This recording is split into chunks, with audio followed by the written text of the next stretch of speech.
Say hello to a new friend on an old road.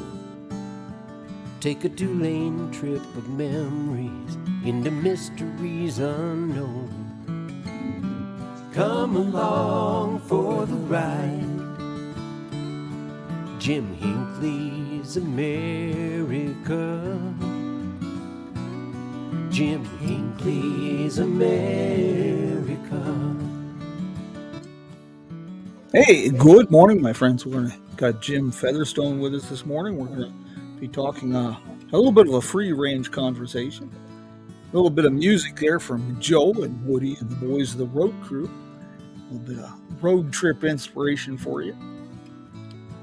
Great music at roadcrew66.com.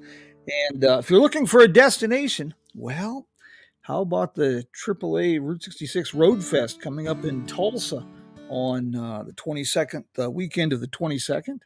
And of course, there's some big doings in Tucumcari this weekend. Down at the depot is, I believe, the fourth weekend of every month. You can find out information about all of that at all the great things in Tucumcari at visit tucumcarinm.com. And, well, if you're staying in Tucumcari, say hello to Mr. David Brenner for me down at the Roadrunner Lodge. That's my go-to place when I'm on the road and when I'm in Tucumcari. Dave has done a tremendous job of creating a 1960s time capsule. A lot of fun there in Tucumcari. Hey, Mr. Jim Featherstone, how are you, sir? I'm good. How are you today? You know, I'd have to be dead a week for it to get better than this. And happy Father's Day also. Thank you, Jim.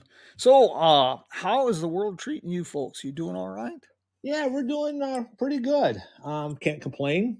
Things are, in my opinion, getting better. As a couple of years ago, when you and I were talking, how we wouldn't be surprised that Godzilla would just pop up and, wouldn't surprise us one bit if that happened.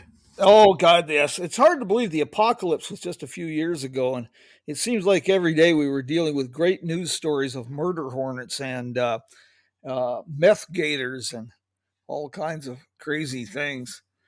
I really wanted to talk to you about your project, One Stop 66. You were one of the first to be promoting Route 66 Centennial material, and I really like the way you have worked to build a sense of community by giving a shout out to Route 66 businesses and by offering merchandise from different people, giving them a little bit of a boost. That's really a wonderful project.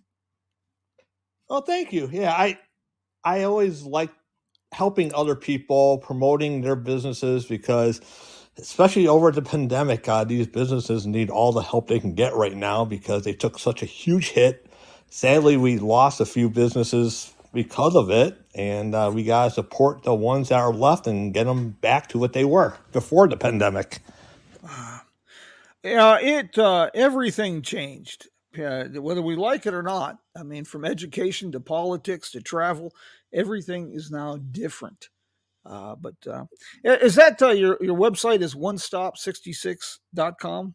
That's correct. We actually have it redirected to our Facebook page because the website actually wasn't getting that many hits and we weren't selling as many shirts. And we actually sell more shirts at Ryburn's place in Bloomington, Illinois than we ever have. I mean, I think in 1 month we sold more than we have since we started the business. So we just have the URL redirected to Facebook now to the page, and I doubt if anyone really noticed. So we still have the URL, but it's Facebook now.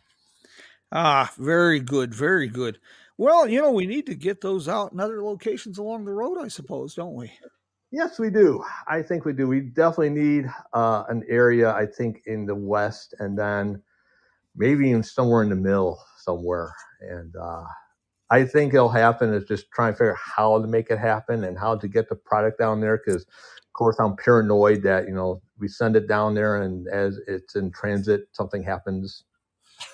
Yeah, shipping is kind of erratic, and then of course the cost of shipping is pretty difficult. Yes, it That's is. got kind of cost prohibitive, really. Yeah, I mean it's ridiculous how much stuff costs to ship these days, and it's not even reliable shipping either. I mean, I ship stuff from work, and it's like, no, it might get there next week, it might be next month.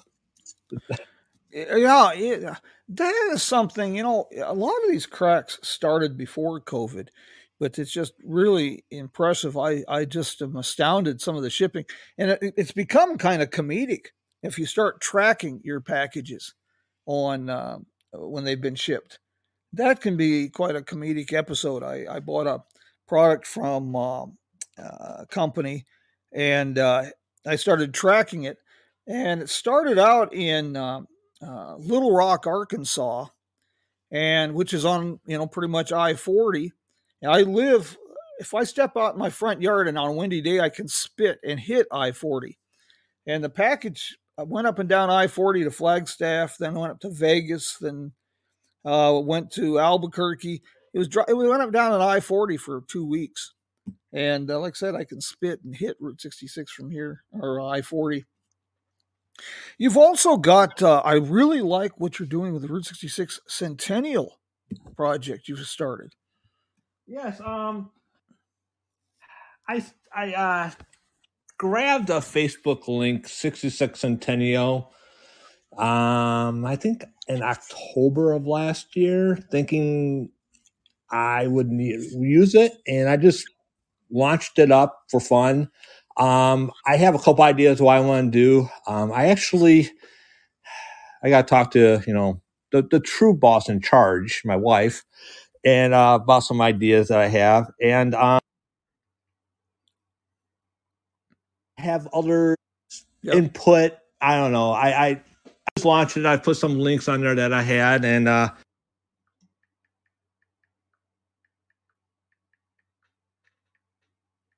Did we lose you there, Jim? I think we did.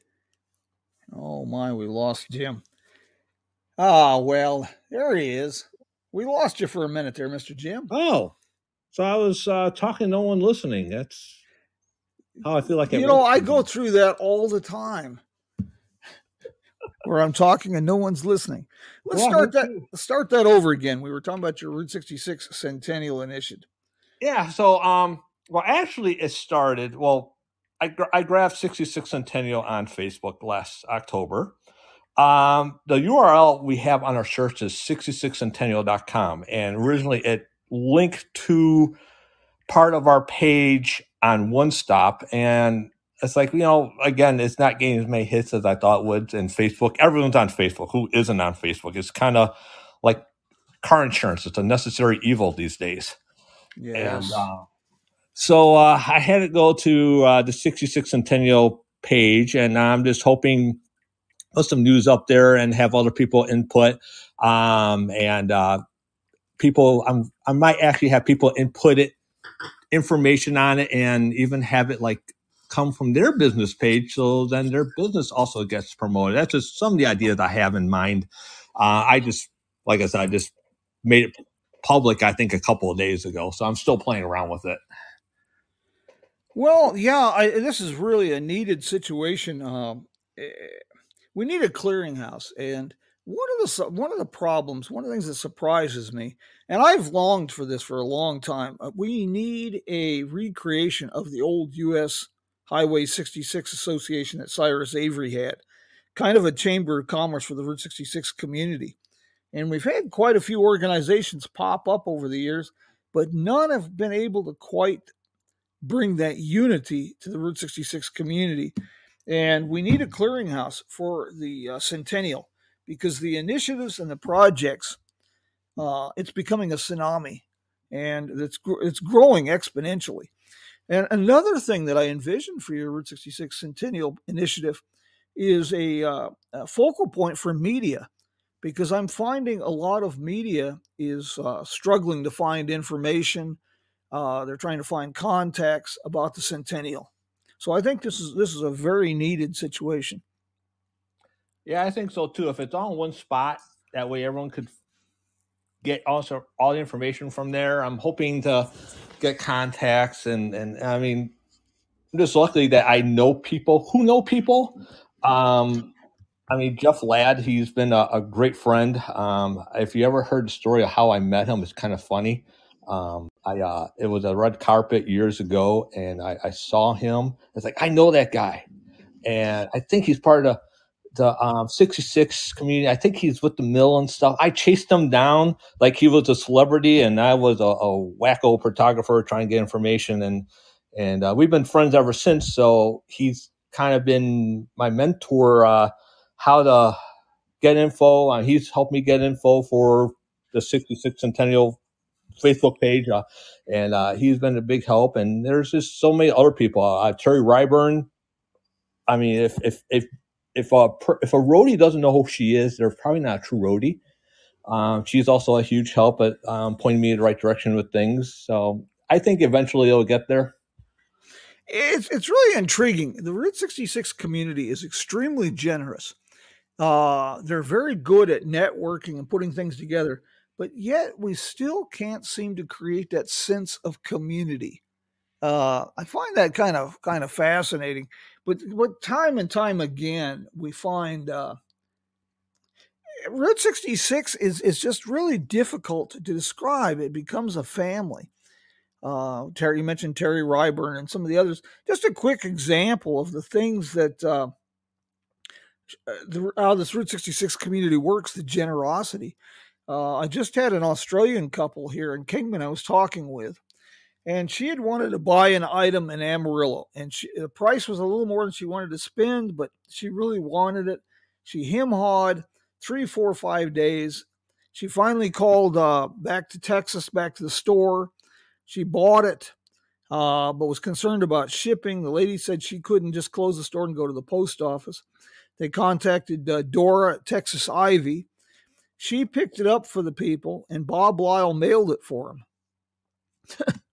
It's amazing how the Route 66 community works like that. Oh, it really is. And then you got people like Penny Black, who I don't know how many times she tells me, I got such and such staying with me for the night. It's like she has her own almost little hotel at her house. She's always having people stay over.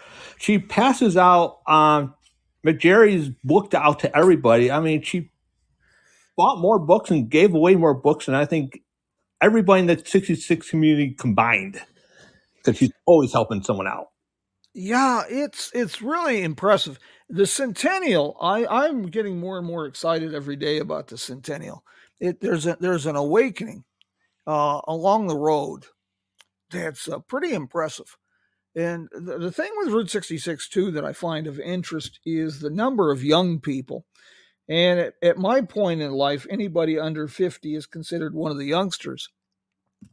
But the young folks who are quitting jobs or changing careers, and they're doing things like opening a shop on Route 66. They're getting involved with tours. They're renovating a property like Roman Rich there at the Shamrock Court in Missouri. It's really kind of exciting. There's an infectious enthusiasm about this Route 66 Centennial. Yeah, and Rich has done a lot for the community. I remember when he got voted in as president of the association, we actually, my wife and I, made a special trip just to help vote him in, and it was pretty exciting seeing him get that spot that he deserved, and he's doing a lot. He really is. Tommy and Glenda Pike, they did wonderful things with the Missouri Association, and but it was time to pass the torch. We needed young blood in there. We needed new vision, and we got that with Roman Rich. And we've got a lot of this on the road. Yourself, your charming wife. We've got Reese Martin and Sam out in Oklahoma. We're starting to see a new generation come up and take the reins from us old farts. Yep. Yeah, it's just actually the last red carpet we went on. This I've seen more and more young people, and it's good because we need it. And just seeing these young kids that get excited over the little dollar bills they were handing out, at the red carpet this year, and is hopefully there's hope to keep this going. Yeah, and Route 66, and it's we don't want to become myopic. You get myopic and you become so narrow-minded you can look down a beer bottle with both eyes. And young people getting involved with Route 66 take this other places. I was just recently, one of the things I do now when I'm on speaking tours, I try to arrange programs for schools and work with schools. And I'm really honored by this and proud of this young man, but a fellow down in Chandler, 12 years old. We got to talking a little bit about Route 66. And he, for Christmas, he's 12 years old. He had his parents buy one of my books. And I've been staying in touch with him. He developed for a History Day, a Route 66 theme project. He won the state championship and he's headed for the Nationals. And I thought, well, that's impressive. Very, very impressive. Will you be at the Miles of Possibility conference in Bloomington Normal this October? As of right now, we will be. I already requested a time off for work, and so is Stacy. So we should be there. And I actually put the request in, I think, back in February or March when we found out when it was, just so no one else took those days for work. Yeah. It should be a good conference. I understand Marian Pavel will be there from Touch Media out of Bratislava, Slovakia, talking about some Route 66 centennial projects that he's involved with the navigation app and the Mother Road Route 66 passport, and some other interesting projects will be discussed. You mentioned getting time off from work. What is the full-time job, Jim? I work for actually a cybersecurity company. I deal with technicians. I sometimes feel like I'm a glorified babysitter with them. But that's what I deal with all the technicians fixing stuff, sending them out. About 2 weeks ago, a company had a ransomware attack, and we got them back up and running. And so that's what I do. Hopefully I'll advance into the company a little bit more. I enjoy it. I feel like I left my old company. I got laid off. It was a blessing in disguise because I'm enjoying this place a lot more than I ever enjoyed working. Well, it's cybersecurity. This whole that has become a huge. You mentioned the ransom situation.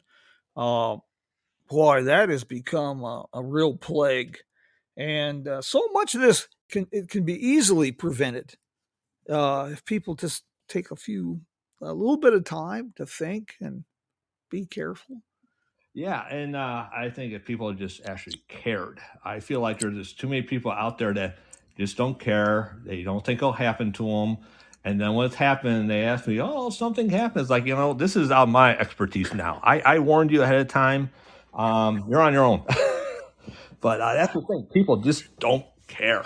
And it's kind of scary, actually, because it's getting worse, especially with artificial intelligence. How they're using artificial intelligence to make, they could use your program to sound like you, Jim. And so you're telling me, hey, I need $500 in Amazon gift cards. Can you send them to me? And it sounds like you. And it's getting that scary. Yeah, I was just watching a program where they were recording voices and manipulating with artificial intelligence and doing exactly that, asking people for money. Boy, I tell you, it's added incentive to become an Amish farmer, I think. As a career move. Yeah, cut yourself off from technology. It might be the best thing. I get, I like even this program. I bluff my way through this. I'm amazed how many people think that I know what I'm doing, and got no clue. I'm kind of like a blind man in the dark with a flashlight. I just wander around and see what happens. Yeah, well, that's pretty much. And I just tell people I'm no expert on this stuff. I just know enough to be dangerous and to really screw things up if I want to. Yeah, I find it very fascinating. I really do. But this is and going back, tying this in with the Route 66 Centennial, I am really shocked by how many companies. First of all, how many companies do not have a functional website surprises me in this day and age. And number two, how many of these websites, even for tour offices, are unsecure? Yeah, I find that just baffling. I'm just shocked. Yeah, I really am too. I mean, it amazes me, and I, I I drive my poor wife nuts with this stuff. It's gotten to a point where I need to do something. She just gives me her phone. She says, "Do what you need. Give it back when you're done." And I was changing stuff over, and I'm just requirements for some government websites to for even password. Just like you're only letting me use 8-character passwords, really? And I'm shocked by both sides. The companies that don't take care of our data, and then the people who again don't care about their security until something bad happens. It just people's lives could easily be destroyed. There a hacker can make a person homeless in a matter of minutes, and people don't take it seriously.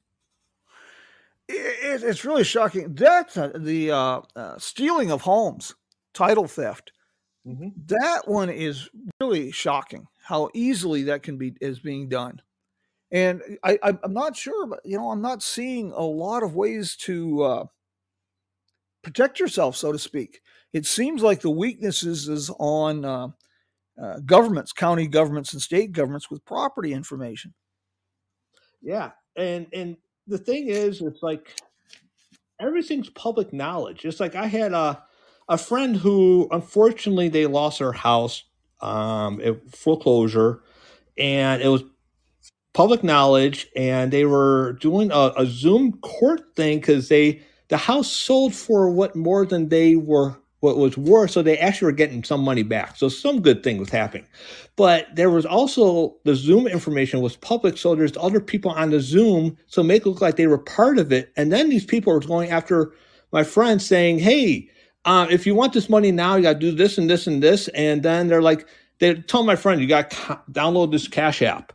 And then you got to put 5,000 in there to prove that the app is yours and it's you. And I'm telling her, I go, you just lost your house. You have no money, but yet they want you to put in $5,000 on a app that is not government suggested or ran. I go, something's not right. And I warned her and sadly she fell for it and lost $5,000 on top of losing her house. Gosh. And it's unfortunate, but we have to have an online presence. And this is another aspect of the Route 66 community we're not ready for yet.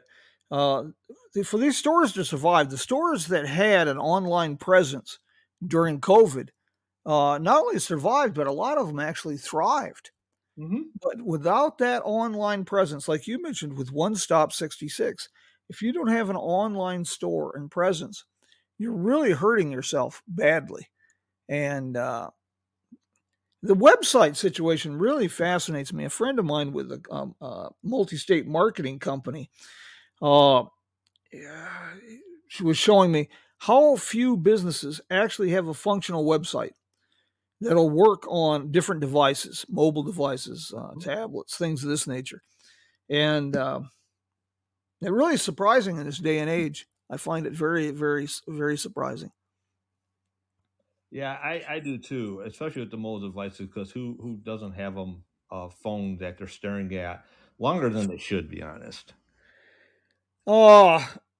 If you're wanting to just going back to our original discussion here on your One Stop 66, now you also do like a clearinghouse for other people's products, correct? Yes, we do. We were selling other people's stuff, just helping them out. That was the main goal actually for a long time, and I'm hoping to get back to that eventually. Just not sure when. Was to do that, and then COVID hit, and then that kind of put the kibosh on that part. So it's like, we'll just sell our shirts for now and see how that goes, and maybe take another direction and see what happens. Very good. If should people contact you if they have a Route 66 store and they would like some help getting their products out like that? Yeah. Again, we're on Facebook. You could message me on there, or you could email us at info at one stop 66.com. Very good. And I think you're going to be hearing a lot. We'll get the information out and circulating on the Centennial Initiative. I just put together a small report for Mojave County Economic Development and Tourism on upcoming Centennial projects and initiatives because Kingman hasn't really done anything yet. We're just not on the ball. And I was explaining to him, you're already a couple years behind the 8 ball on this one. So I was real surprised by the number of initiatives, statewide, national, and at community level that's taking place. Here's a little something for you. A couple tour companies, Norwegian-based Hop Along Tours. Obviously, they don't have the full price yet because it's too far ahead, but they're already booking a special Route 66 Centennial Tour. And I find that really impressive. Yeah, really, really impressive. Jim, I really appreciate you taking some time from your Sunday morning to do this. And I, for one, am very grateful for what you've done with One Stop 66 and now with the Centennial Initiative. I'm very grateful that you're doing that and very, very appreciative. And of course, if there's anything I can do to help, give a holler. The worst that'll happen is I'll laugh hysterically and just tell you that ain't happening. Well, I appreciate all the help you do, and for me and for 66. I mean, I still remember getting my first book written by my mom. She gave it to me one Christmas, and I didn't even know who you were at the time. And then I got to meet you, and now we talk every so often, catch up on things, and it's been a joy. Well, we do a lot of brainstorming, and you really give me a lot of inspiration and provide a lot of ideas. And I'm, for one, greatly appreciative. I look forward to seeing you in Stacy in Illinois this year. It's on our calendar. I'm supposed to be a keynote speaker, and so tentatively, I'm, barring accidental death or dismemberment or another apocalypse, I guess we'll be there. That'd be great. I'm looking forward to seeing you and everyone else. Hopefully, more people will show up this year than last year. And I think so. Yeah, a lot of people I haven't seen in a while. I'm dying to see. Does anyone out there have questions for Jim this morning about Route 66, One Stop 66, the Centennial, cybersecurity? Any questions out there? Otherwise, we'll let Jim get to his brunch and we'll button this up. And we'll do this again, of course, next week, same time. And had a cancellation next week, but I'm working on that. And then July 9th, we're going to have author Anne Slanina with us.